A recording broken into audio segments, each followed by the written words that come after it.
was having a conversation with my husband last night, and we got to where in the Quran it says that a thief's hand must be cut off. And so we were having a conversation about that when my husband said, I don't believe in that and I don't agree with that. And to make the story short, the conversation got very heated and we were just going back and forth. And at some point, my husband was like, well, I don't care if it says in the Quran, I don't agree with it. I think the Quran came down 1400 years ago for that time. It doesn't apply to this time. So, Sheikh, my question to you is, am I going to be held accountable with Allah about what my husband says? Should I continue living with him? Ilham, I would like to ask you a few questions. The first question, does your husband normally pray? He prays, yes. On regular basis? Yes. You sure? So he prays Jumu'ah and he prays the 5 daily prayers.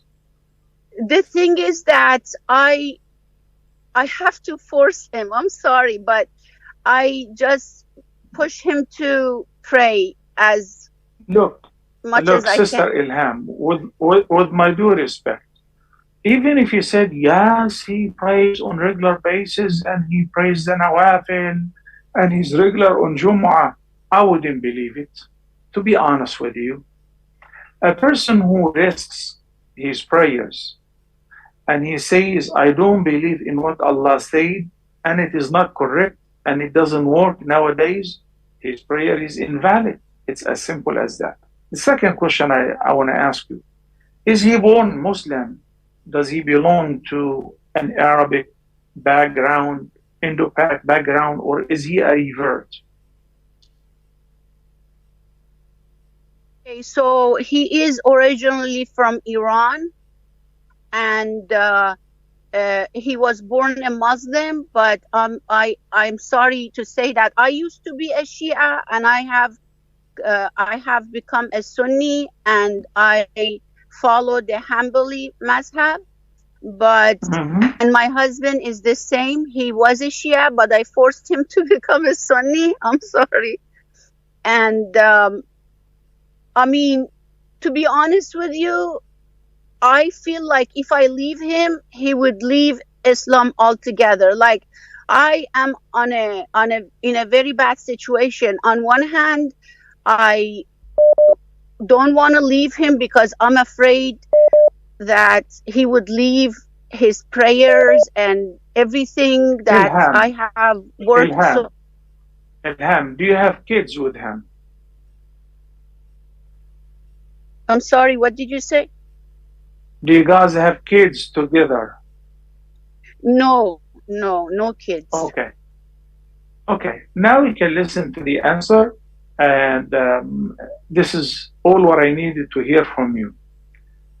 Basically, due to our experience in this field, the questions answers are kind of expected to me. So a person who's not actually practicing Islam, who prays because he is forced to pray under physical or moral obligation, like a wife says that you have to pray, so okay, I'll have to pray, I'll just pray whenever she sees me. Is this Islam? No, this is not Islam. Islam is when a person testifies to the oneness of Allah and that Muhammad is a messenger. So when Allah says in the Quran, whatever he says, Ameen, Sami'na wa ata'na, and when the messenger of Allah, peace be upon him, conveys any message from Allah, then we also say Sami'na wa ata'na. A person who takes Islam as superficial and apparent title in order to keep in the marriage is not actually Muslim. I do not accuse a particular person of not being Muslim. I'm speaking in general, though. So a person who says to any hukm in the Quran, I don't believe in that. I disagree with Allah is definitely non-Muslim. Keeping a Shia background or a secular background, and you know, I'm just keeping the title Muslim to please my wife. That doesn't call is not called Islam. Such person is not perceived as a Muslim. Al-Islam is to believe in the oneness of Allah sincerely from your heart, to believe that He has revealed the Quran, the everlasting miracle, to His last messenger, Muhammad Sallallahu from the bottom of your heart, not for a dunya or a wife or for whatever purpose.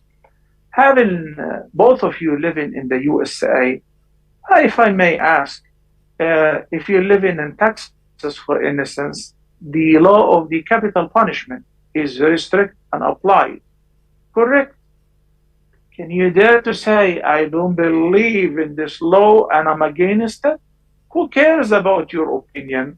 There is a law and order, and whether you like it or not, a murderer who's been convicted will be executed, right? So your opinion is worthless. You can be even held accountable for that because you're an American citizen. You have to live according to the law and order of that country, of this constitution, correct? Can you dare to oppose LGBT nowadays? You can't. But you can dare to say to Allah, I don't believe in you. I don't believe in your statement. And Allah is not interested in your Islam. And Allah is not interested in you altogether. So may Allah guide us to what is best. And I also asked about the children because it would have become much more problematic in case that we have children, right? But since we don't have children, you gotta make up your mind, sister. And ask this guy whether he wants to be true Muslim or not. So giving him the ultimatum would give him comfort and would give you as well comfort. May Allah bless you, Sister Ilham, and keep you steadfast and guide us, you and your husband.